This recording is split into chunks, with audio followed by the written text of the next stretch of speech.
Hey, Doc, you there? Yeah, I'm here. I'm just mobile, but yep, I'm here.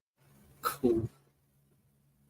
Yep, I'm gonna put you back on mute. So just I should be stationary about 5 minutes.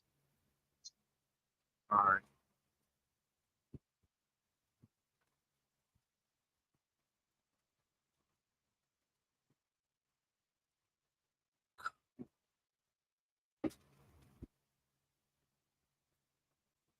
Who else is on the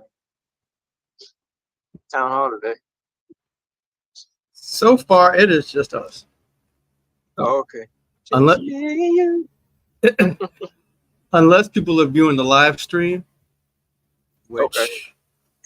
it's not so bad.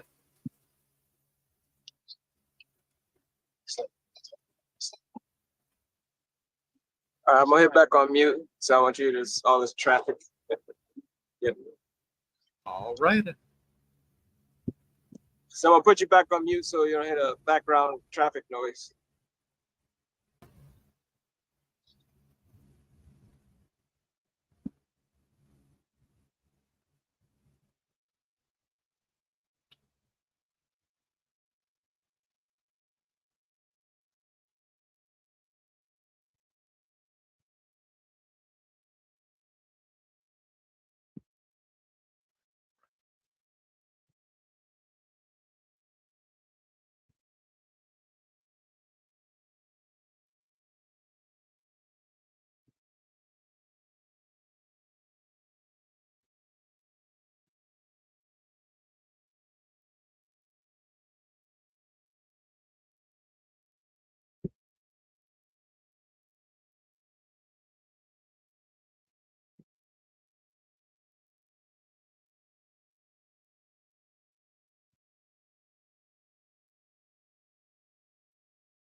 Hmm.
Hold on one second.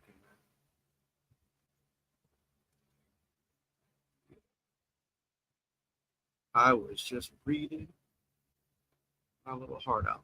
So now, yeah, we're live. All right. We are live on YouTube. This is the second Black male voter town hall virtual event. All right.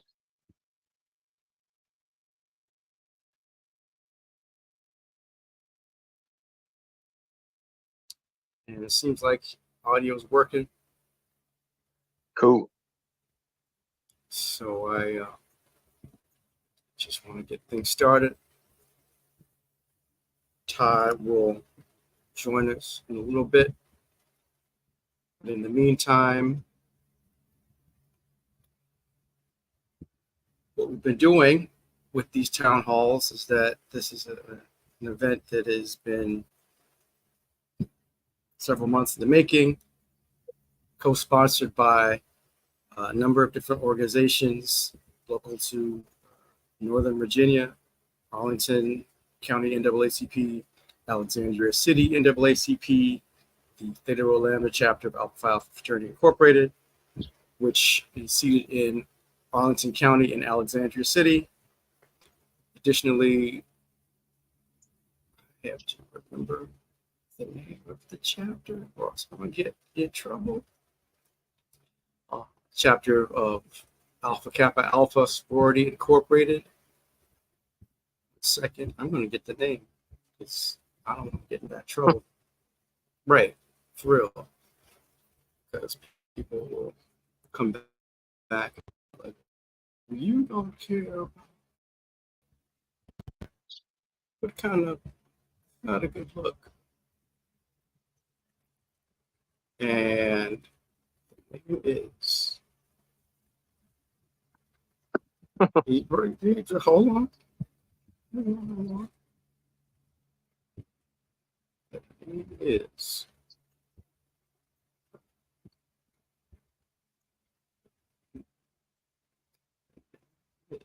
come on, y'all.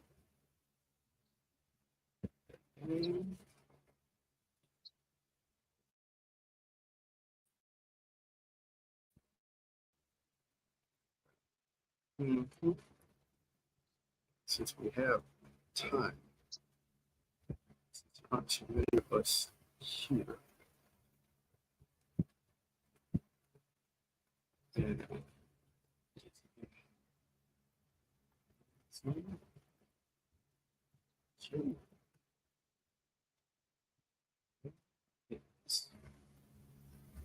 Zeta Chi Omega.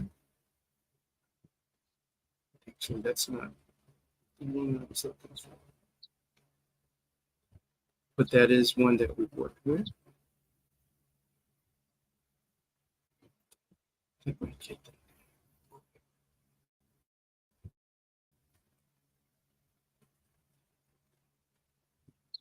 Don't get in trouble. I know. That's what I'm saying.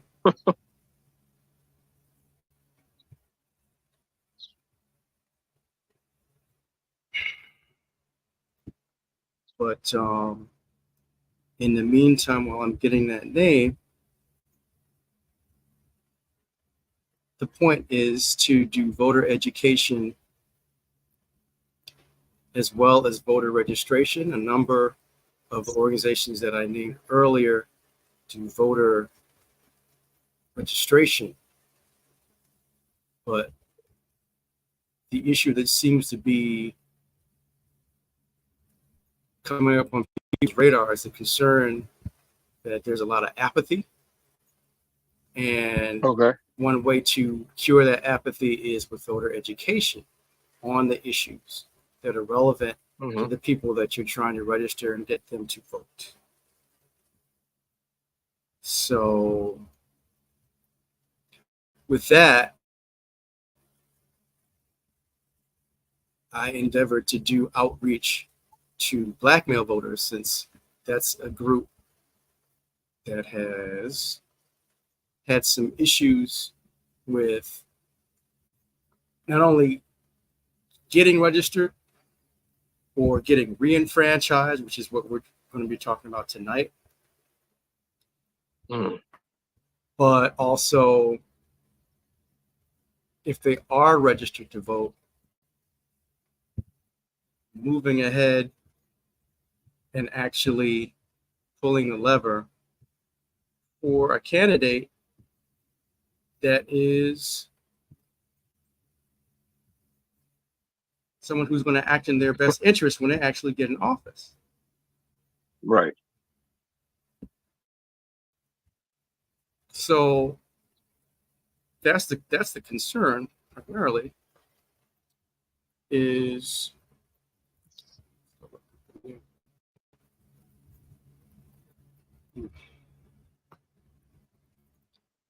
to address these different topics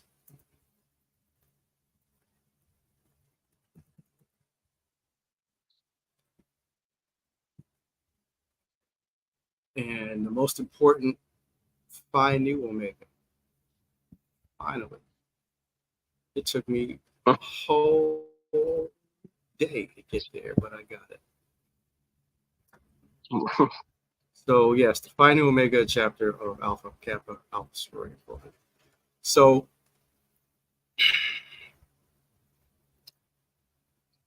we did the initial event last month, May 1st. We engaged members of the Congressional Black Caucus, namely Bobby Scott. And we also engaged people who are part of the NAACP state conference. So it's not just this region, like one city or the other, but the whole state. And we pretty much went around just talking about these issues and how important it is not just be registered to vote, but to understand the issues, and that even though we are a non-for-profit, it's supposed to be nonpartisan when we're registering folks, when educating people on these issues, it's important to understand that there are very clear lines where, when it comes to one's personal security or their economic security, or even the security of our democracy, one candidate has stood out with his words and actions in doing and saying things that let people know that, you know, it's not a good idea to have this person in office again. While the other candidate is someone who has stood out as someone that you may not get everything that you want. It's a difficulty, but you can work with this person. You can even apply pressure to this person, and you can move them in a certain direction, the direction that you want. But the issue that we're talking about, we want to get into, is re-enfranchisement. And what I was doing before we got together was I was reading this article from Sage called It's Hard Out Here If You're a Black Felon. I'm going to try and share it. I don't know if you can see it or not, but let me try sharing this tab real quick. And people who are on YouTube can see how difficult it is for formerly incarcerated Black males across all kinds of different measures, including re-enfranchisement. So let me try and get that.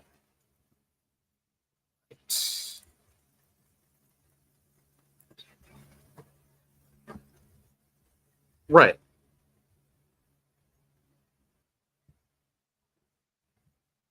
Yeah.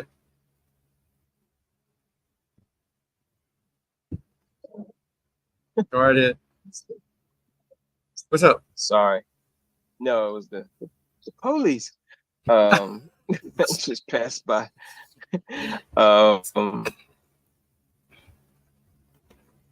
In my neighborhood. So use case scenario, or just overall scenario, because we're talking about disenfranchisement and things of that nature. So the scenario is I may have been incarcerated. What level of incarceration do I need to be before my rights as a citizen is taken away where I can't vote?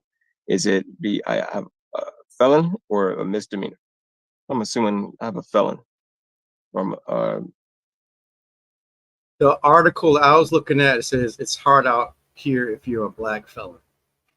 okay, And so yep, so so I have a felon, or I am a felon, or I've been committed some type of offense to where I have a felony on my record. mhm. And is there a certain amount of time before that gets expunged before I can have the right to vote Well, again, or am I just that's the issue, is that it varies from state to state. There's nothing okay? at the national level Got that it. Okay. brings your voting rights back. And Okay. To my understanding, in DC, they just started allowing people like a couple of years ago to vote while they're incarcerated, which is a really radical thing to do. Because that just imagine what that means. That means that when you have harsh conditions in the prison that you reside in temporarily, you can actually vote for somebody Right. who can come in and say, you know what, we're going to visit and we're actually going to look at how we can improve your conditions in prison. And so that's a radical thing, because most people think, no, prison's supposed to be punishment and you're not supposed to have any rights, or you've lost everything for the crime you committed. Even though the whole idea of penitentiary is to make one Right. penitent. In other words, you repent for your sin, you do your time, and then you get out and you go back into normal. You re-enter, you go through re-entry into normal life again. But but that's the term. Normal is not considered just what happens when someone is reinstituted back into livelihood. Specifically, if there's a time lapse, there's no normal. There's a shock.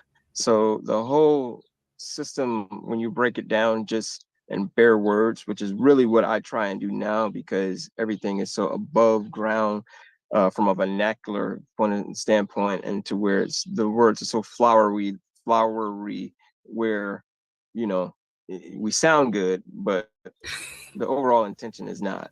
And so it's really just, but that's as I'm growing in age, and I want to say maturity. And as we see with a lot of folks that have been at a certain level of success, I think they just kind of circumvent and just go back to the bare bone minimum of you locked up. Even artists we saw. Oh, I did? Bare bone minimum, and Can you you hear just me again? locked up. Yeah, I can hear you now. Go ahead. Oh, wow. Okay. So I was just saying, breaking things down to the bare minimum, where you see it for what it is first, and then you can build.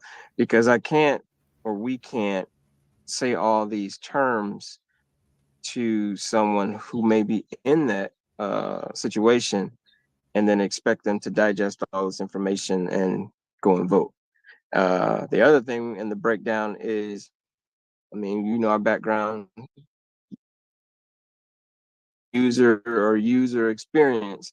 I get out now. Let's walk me, or walk society, or walk everyone through this step of I am out of prison, or I am out. What happens next? What do I have to do?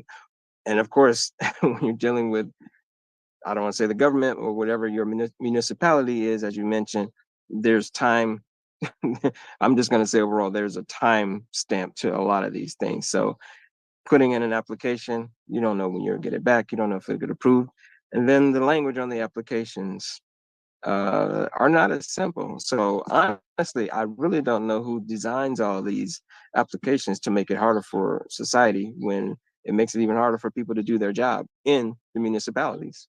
So I don't want to say that our nation is kind of written that way. It's written so that people in those positions don't get in any trouble, and everybody tries to not be at fault. But if things were very simple, it may not be such a case as that, where it's no one's fault. It's just, oh, we've mislabeled something, we will redo it and go from there. So yeah, I just want to be a good citizen and do my due diligence. And I think most people do. And there's so many roadblocks in front of you just to do something seemingly simple. It gets frustrating. And then people kind of go for self. Just look at the DMV for, I mean, no one likes to go there. Right. So you put your money and your time and your effort into the things that matter to you, the things that are value to you. So in terms of these forms that you're describing, it's not of value to re-empower a disempowered person or people in this situation. I get the intentions. Right. And so when there are other groups who are wealthier, more influential, who get caught up in these situations, they have the resources that they can hire somebody to work their way through all of that complex language and all that paperwork and just sort of make it go away, whatever the problem is. And so that leads to a lot of frustration. There's like this documentary that I just started watching. I saw online somewhere where this guy was in prison for looked like 25 years and really should have been a mistrial. This is out in Louisiana, but because of the laws down there, it wasn't a mistrial. They're really trying to lock people up way back when. So now that he's finally out, he's trying to, I guess, to finish watching it, get the justice he deserves, get some sort of like civil suit, some kind of remuneration, some kind of,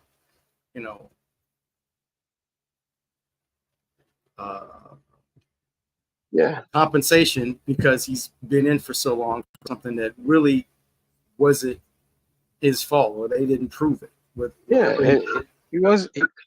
He wants what our nation is going to defined on him. Right. So that all goes back to what I was reading. I'm gonna share this thing. Can I share here? Let me see if I can do that.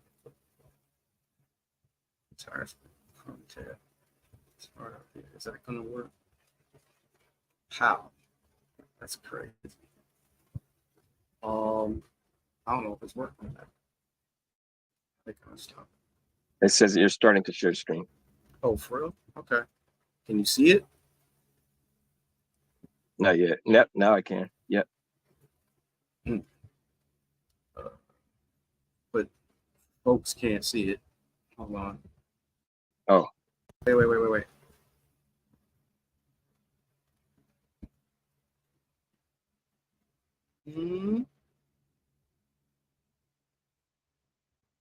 No, they can't see it. I'm going to share it the other way.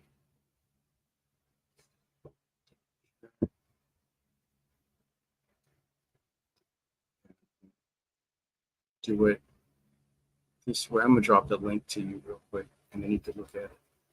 But yeah, you can just drop.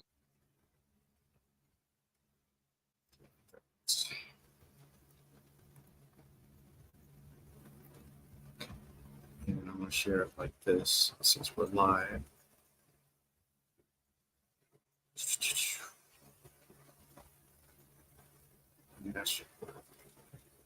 Right. There it is. So going back to that whole discussion in this article, it's hard out here if you're a black felon, critical examination of black male reentry. It's first published in 2019. We go down to, what is this for a second? Third paragraph, after incarceration, black formerly incarcerated persons do a collateral collateral consequences of incarceration often limit their abilities to reintegrate into society. Such collateral consequences include disenfranchisement, public service ineligibility, student loan restrictions, child custody restrictions, employment restrictions, housing restrictions, and felon registration laws. So all of that makes it really hard to get back into life and stuff. Is if you value your life, if you value your time, and you want to get better, then yeah, I mean that almost goes. I don't want to say for anyone, even quote unquote at my stage and sort of a circumstance that's happening to me right now. Yeah. I'm re-entering back into not a society, but a culture, of a profession that I've only been away from for 30 days. But actually, I don't even want to jump off into this tangent. But for instance, some people, let me use this example. I hope I can just use it quickly. Some people may be in a profession, let's use politics, and you're in politics for a certain amount of time, and say you're, I don't know, go on vacation, you come back. All I'm getting at is for expediency's sake, things change. Professions change, things are getting faster, things are getting maybe a little more streamlined. So even when you're in it, you could be doing certain things, quote unquote, the old way. Right. And when you see how other things are done, they don't align. So all I'm getting at is you have to stay. I think you kind of hit it on the top of your head. And if it's something that you really value, you're going to have to spend that time to get back on a certain pathway to get you to where you want to go or where you want to be. Now, the secret is what's that pathway and how long? Well, what I was saying when I brought that phrase up, you put money, time, effort into the things you value, is that the system itself puts money, time, and effort into the things that it values. And when you see a neglected people in the system, that sounds like they're not valued because they're not getting the time, money, and effort that they need. And that's why they have these documents that aren't digitized, and they're in, this language that nobody understands anymore. It's like 18th century language, and only people who can do that deciphering are people who are highly paid, that these neglected people can't afford to bring on board in order to, make the problem go away, as I was talking about before. So that's the issue. That individual person who's working on trying to find justice, with like, I don't know, a civil suit or something, and trying to get a settlement. I mean, he cares enough to try and fight and maybe change the law so that other people don't get caught up in the same situation. But the idea is that there's a whole system that's in place already that allow for that neglect to happen in the first place, where they didn't just throw the case out and say, oh, it's a mistrial. So yeah, man. But to boil it down, it is state by state. Just to start off with that. Okay, got you. All right. So yeah, exactly. I don't mean to get it off topic. So No, just for not to jump into like voting. What are because I know the mission is to get African American men to vote. One is to make sure that they're registered to vote. And then the knowledge of when to vote, who to vote for, how to vote at your specific. It's kind of a how and where also when you go there to your polling places, right? Because that's also an issue. And can you do absentee? And so it's a few little factors like that. I wonder if there's an illustration or roadmap to kind of step one, step two. Seems to be what I just listed, maybe about 6 or 7 steps, high level steps, definitely to vote. So that might be an infographic to possibly create, to utilize because we're visual. So Here's the piece. What comes up when you talk about that? So if you go to Progress for All's website, if you go to www.pfa.global, yeah, there's this drop down that has all 50 states and territories listed with links to go click and go to the different websites for the secretaries of state, where you can get information on how to register to vote. And they probably have a list of candidates for the primary or the general election and the dates and the times. You can figure out your polling place and all that good stuff. When I was thinking about what you were just saying in reference to that, it took me back to the whole discussion about neglect and how there may be folks who do not have internet access yet. Even though we have all this AI, sure, we're still trying to cross the digital divide. Yeah. And so Right. they're stuck with the pieces of paper that they get from some office somewhere that have the language that's confusing and difficult for them to parse through. And so that's another frustration. So yeah, the infographic, just a matter of how to get that to them. You can't, if they're having trouble getting online, then you can't just post a GIF. I mean, there's lots of folks who are online, and there's lots of folks who are on like TikTok or whatever. You can give them graphics and all kinds of things. But if we're talking about people who have been cut off from technology for however many decades and might be actually scared of an iPhone or whatever, then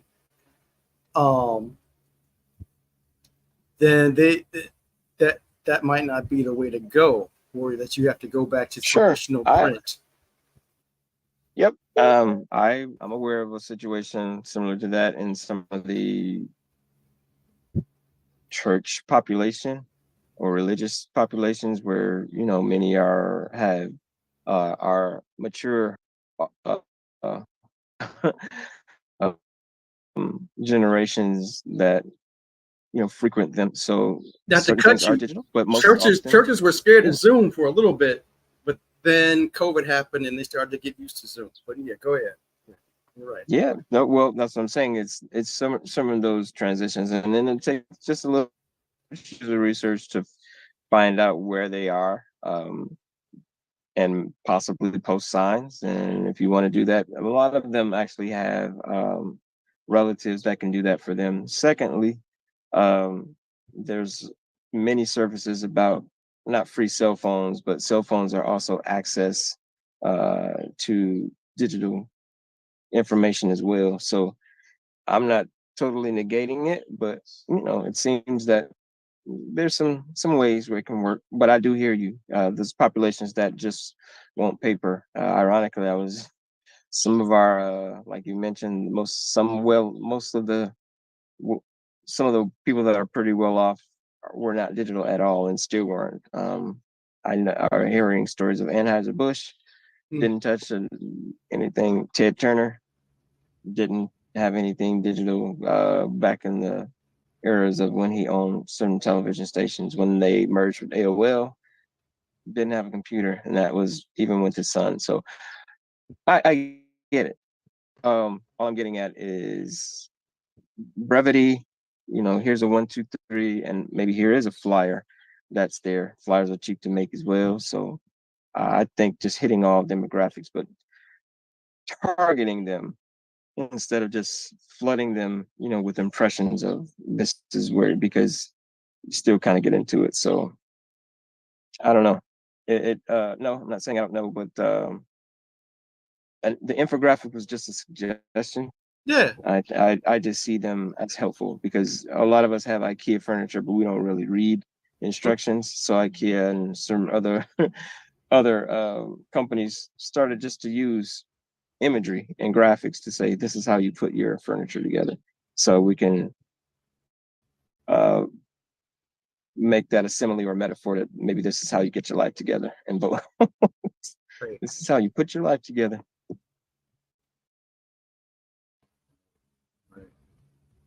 So, well, yeah, I'm looking. I got another article for you. Rethinking prisoner re. I'm gonna drop the link. Rethinking prisoner reentry. Yeah. I just saw a message from Todd. He's gonna show me. And okay. I would also. And hold pause for a second, man. I mean, you just kind of jumped on. We already know each other and whatnot, but like I'm Mark Peters. I'm the one who's created this 501c3 nonprofit Progress for All. It's hosting these Black Men Vote virtual town halls. It's live stream on YouTube, and we're going to put the stream up on all the places on our social media, on Facebook, Twitter, or X, whatever. But introduce yourself real quick, since you're a panelist. Oh, wow. So yeah. So, Darren Wheeler.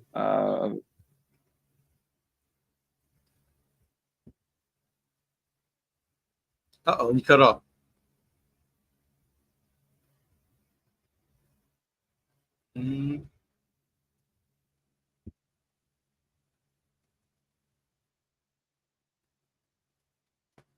Cut off. Come on back.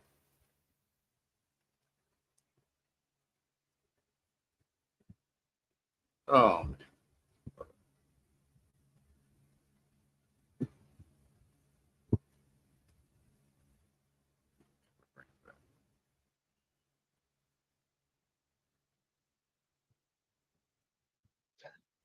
I dropped. Yeah, that's right. Yeah, I dropped. Jeez. All right, go ahead. Let's start Right, it again. let's try it again. I'll be brief. Yeah. So Darian Doc Wheeler. I am a strategist with a long career in graphic design and illustration. My I have a LLC, or Media Covenant LLC. Our niche is pretty much helping small to medium businesses represent themselves professionally in the digital landscape. Yeah, I'll stay there pretty much. That's pretty much Media Covenant. Yep. So you would definitely, with your experience, and I'm familiar with your experience, UX, in order to put together a flyer or an infographic for someone who is trying to re-enter society. And that's one of the things that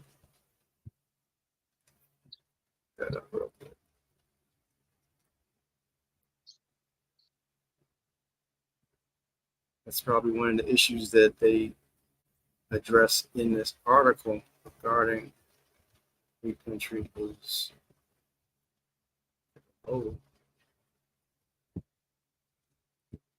varying literacy levels, not just levels of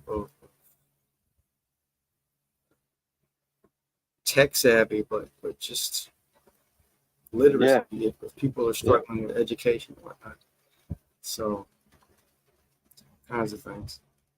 But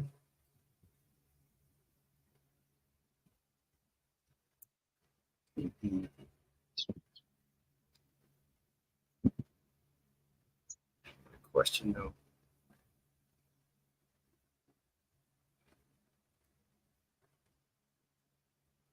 So what do you think about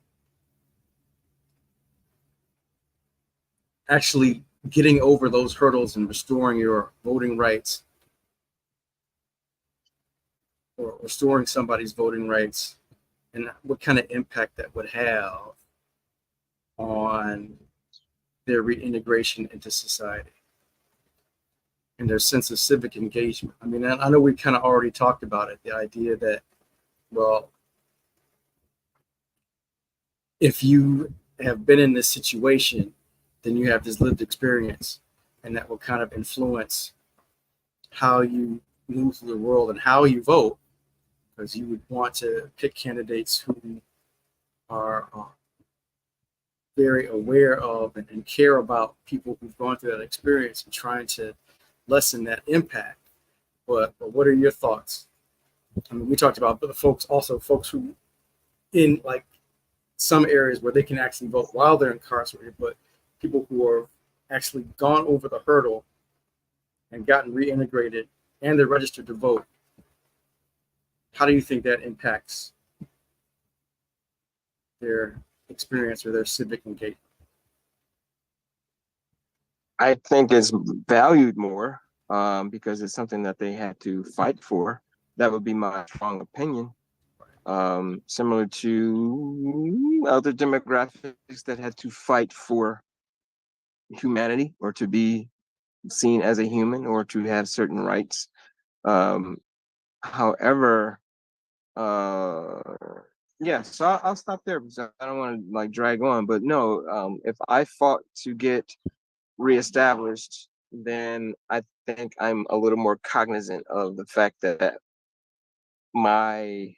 I'm doing my part to make sure or ensure that my living space, my life should be better because I am educated to know who I may be voting for. In the same vein, if I don't see anyone, maybe there's some change I can be a part of to do it because I understand about voting, I do, but I think the narrative should probably be reflect back in the mirror to say what do you or what are you as a citizen doing within your own power in your local, capacity to make things better. So I will push it back in that vein, but it does start with voting to have a right to vote. So yeah, but question, I think it would be, I think the energy would at a higher level if I had to fight to get reestablished back into society after being incarcerated or with the felony status of some sort.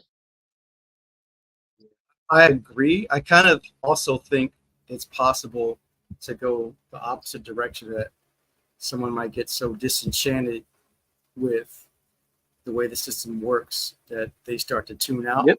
But I kind of get the idea along the lines of what you were saying, that if you had to fight for it, then you would value it more, whatever the it is. Mm-hmm. Additionally, it gives you that heightened understanding that because you're fighting for it, that means someone's trying to take it away from you. Yeah. They don't want you to have it. Right. Why don't they want you to have it? Why do they want to take it away from you so bad? So that means that yes, it is valuable and you should hold on to it, and you should perhaps help other people who are in your situation, have been in your situation, to be able to reclaim or hold on to the thing that they're trying to take away.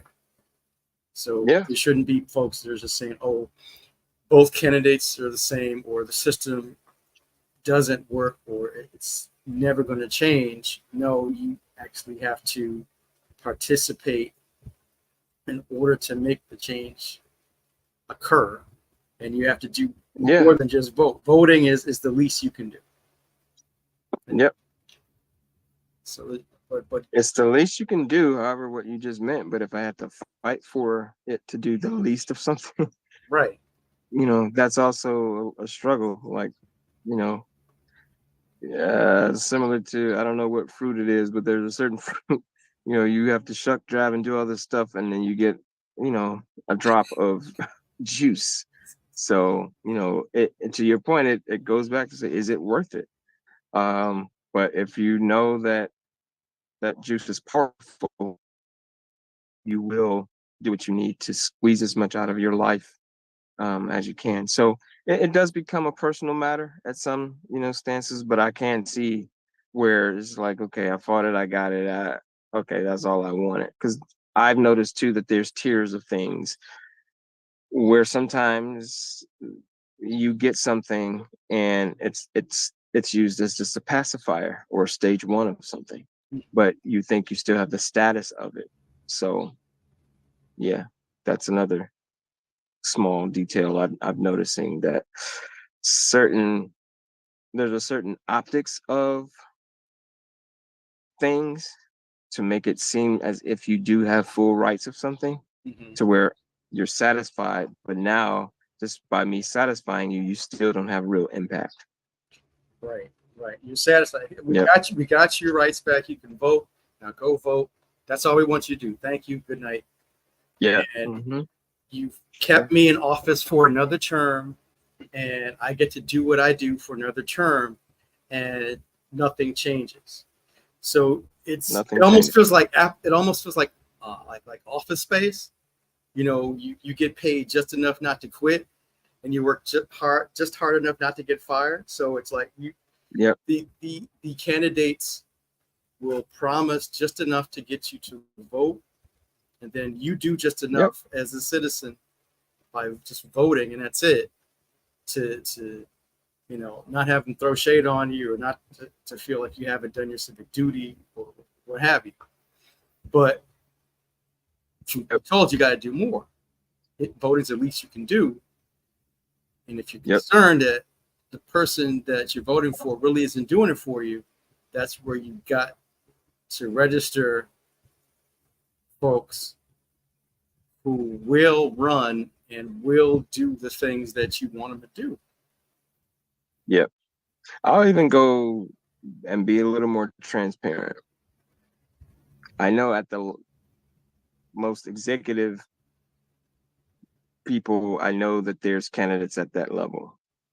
But when I go and vote, half the time I don't know who any of these people are that I'm voting for. I don't. And even to the point where I don't know even what they do in my community. I don't think that I'm the only one, to be honest. And that's not shade on me. I'm just bringing things out that's a little more transparent. It was, I don't know if this is going to get me in trouble or not. It was one voting.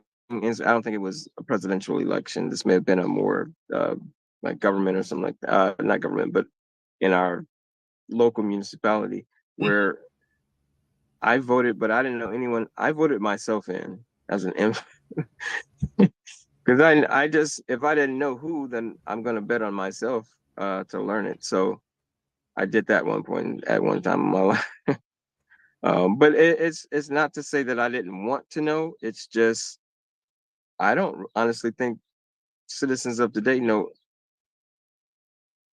a decent portion of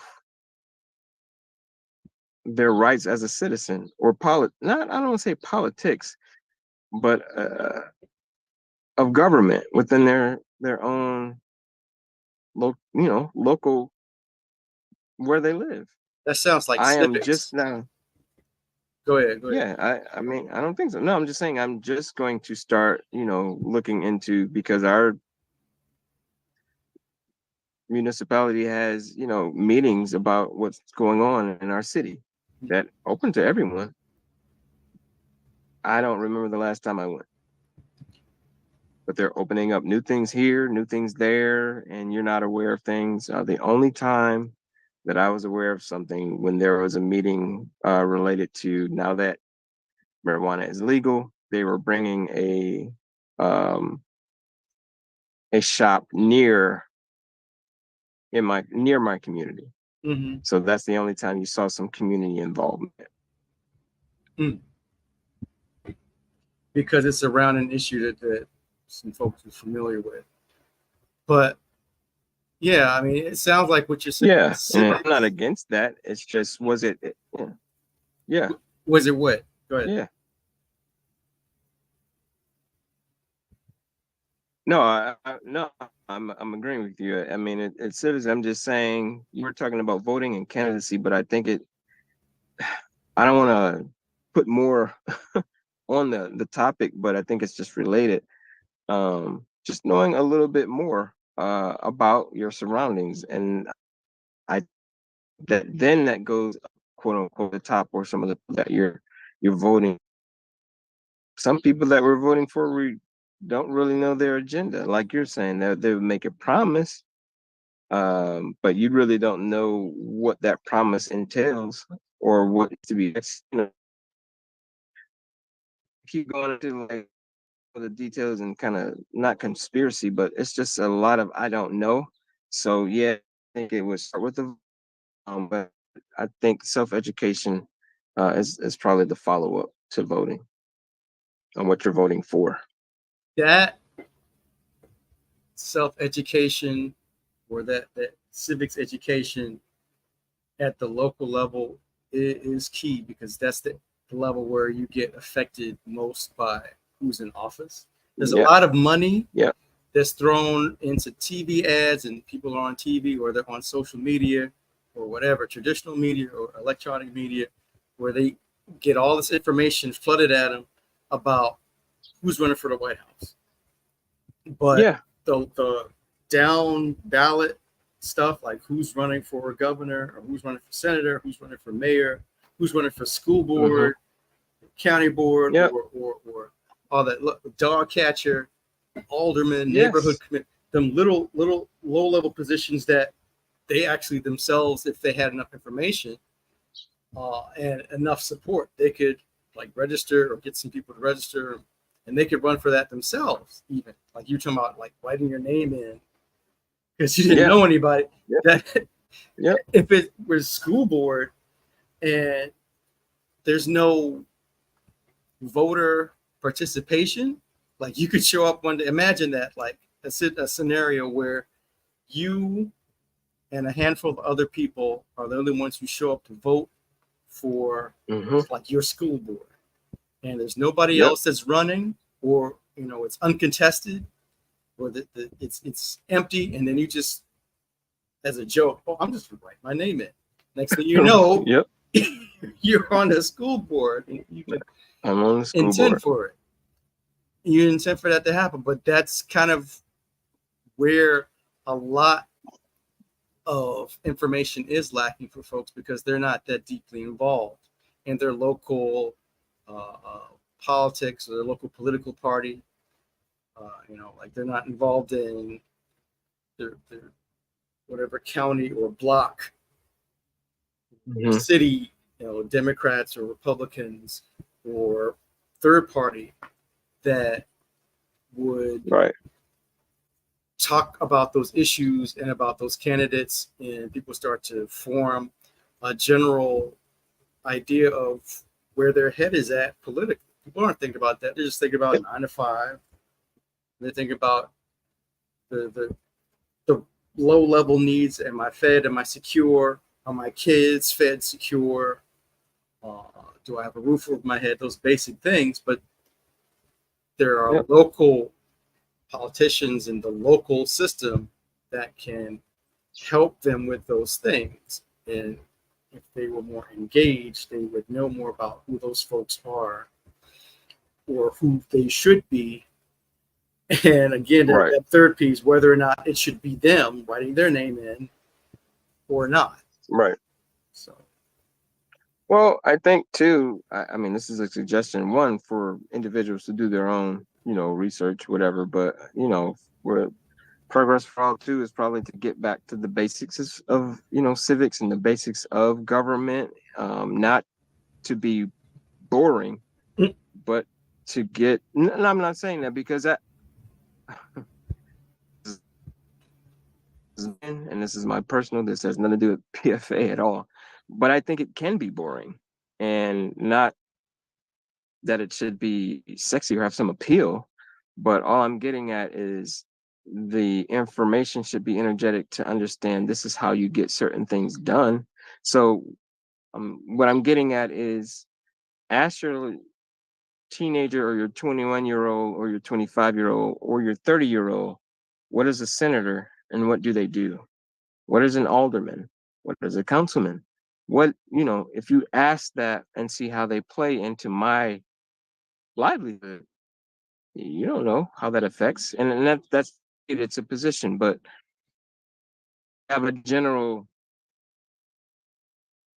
30-second knowledge or 10-second response on at least of something. Because it's kind of not you like you're mentioning, hey, I just got a 9 to 5, I want to eat, I want to have a good time, vacation. It's However, if there's not an issue, but if there's a situation where something needs to get done, let's say you want to have a block party and you want to go and you want to block off your block. What do you have to do? So let's start there. Where do I go? Well, why can't it be sir, that? Oh, you're all in. That this is the rules. Well, who voted him in? It gets to certain things like that. Um, the rules. So, because a lot of people kind of go in with their own interpretation. Yep, I'm just gonna go get this permit, or I'm gonna do this. Oh, well, let's say this. No, you need a permit. Why do I need a permit for my dog? Stuff like that. So, because there's rules, and you live in a neighborhood, and you this and that, and it was voted on that. You're like, oh, so yeah, yeah, that's so. I would love to work on that part of civics, or we had educational marketing like Schoolhouse Rock. I think they did a great job, because you could still remember certain things about it. uh, we all know the famous "I'm just a bill," but to this day it still sticks. I'm at almost 50 and I still at least remember something and kind of partial of it, and that's came out probably when I was maybe 6 or 7. So that stuck with me for 45 years. You can't ask, I think the next marketing for civic and municipalities, we need to do it in emojis. oh Lord, emojis with the little head in the corner of Yeah, with TikTok, yeah, emojis and acronyms right? so that they get it. Yeah. That's gonna be it. That's what I got to do. Because yeah, I mean that's the one thing that we could do on Progress for All is that do these monthly thought pieces that are related to different Hmm. ballot measures in different states. However, if that's not connecting with people because TLDR, right? Then we switch to this video format, like these town halls, and maybe that's a little bit better. If the language is more accessible, that's better. Right. But what you're talking about, I mean, I've heard other people say this before. I've heard Roland say this, Roland Martin, like there needs to be an updated Schoolhouse Rock Yeah. for 2024 that talks about Yeah. these basic issues of, where you go to register and who your candidates are. And yeah, that's like the infographic you were talking about, but it's a video that people Yeah. watch. Yeah. If they can watch It just video, if they have one of right. these. Sure. Yeah. I mean, it's it needs to align with the user's needs, or human needs. Everybody different, so you just can't force the internet down on everyone or digital down on everyone. But I know probably a larger population, so you could start there. Um, but all I'm getting at is that will be a great initiative. I mean, it's 2024, so you probably have to think about a 4-year span to 2028, and that'll be your roadmap to get the language down to a certain amount of pieces where comprehension is, at least at a level of comfort. Mm-hmm. So when you ask, we got into a small, not position about people. Some people still thinking, okay, I vote and the person with the largest number of votes wins. It's not the case. Some people still think that. Well, such and such a certain candidate had more votes. Yes, in certain demographics and states. It took me a long time to understand electoral college. Hmm.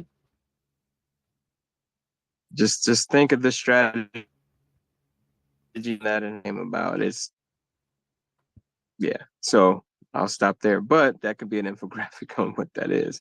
And I'm sure there's tons of information out there on these things already. So you wouldn't be starting from scratch.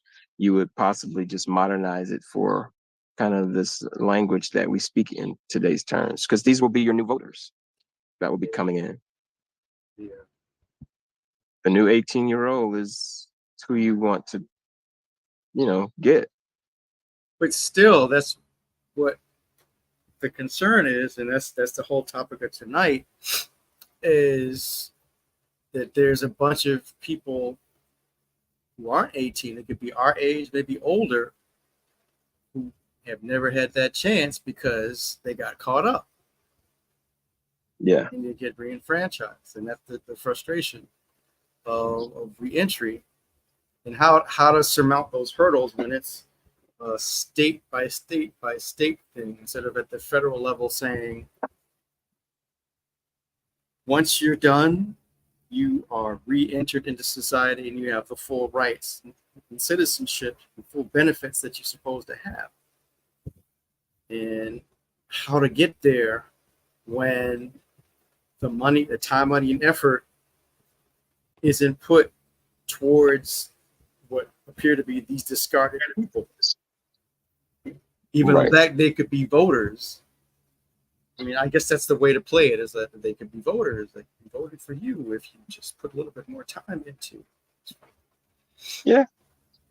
I mean, but going back, it seems to be that there's about 5 to 7 steps. I know it's partially different, like you're saying, from state to state, but at least the steps may be the same. The implementation and execution may be different on the how, but the steps are possibly the same, on the overarching act of what needs to happen. So maybe outlining that could start there, and it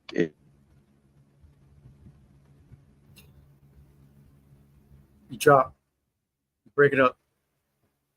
Oh no. you hear me? Yeah, no, I got you. Hey. Yeah. So I'll stop there. I was just saying that, the other demographic can be your loved ones of people who have been who have this status of a felony. So it could be the sister, brother, relative, whatever, an associate that could help. So we could market it to kind of those people, because we are similar to what you're doing. You're helping, but okay, maybe Right. now do we, there's, I don't want to say halfway houses, but there are kind of programs when people do re-enter after getting out, this could be provided to. So it's not So there's because this ain't there's this dynamic that Stacey Abrams talked about on EYL one time, that when you're a governor and you're able to get certain laws signed, passed, that it doesn't just stop at your state. It starts to like catch fire and it goes from state to state to state. And next thing you know, that's when the federal level starts looking at it and saying, well, hey, maybe we ought to make this a law, the law of the land. So like what she was talking about was the 3 strikes law. It didn't start off as something at the federal level. It started in California, and then it went to another state and another state. So there's the possibility that in terms of re-enfranchisement, my understanding is that, yeah, we talked about DC where you could vote while you're incarcerated, but also in Illinois, I think that you get your rights back automatically. So you can get, you're automatically re-enfranchised. So what's going on over there that it isn't spreading from one blue state to the next blue state, then to some purple states, and then ultimately it becomes a thing. And then when it's a thing, it's big enough that, you know, the president, the Congress are saying, hey, we have to get together and actually try, and maybe not this Congress because it's divided, but a Congress could actually work on re-enfranchisement. Right. That's a question. Yeah.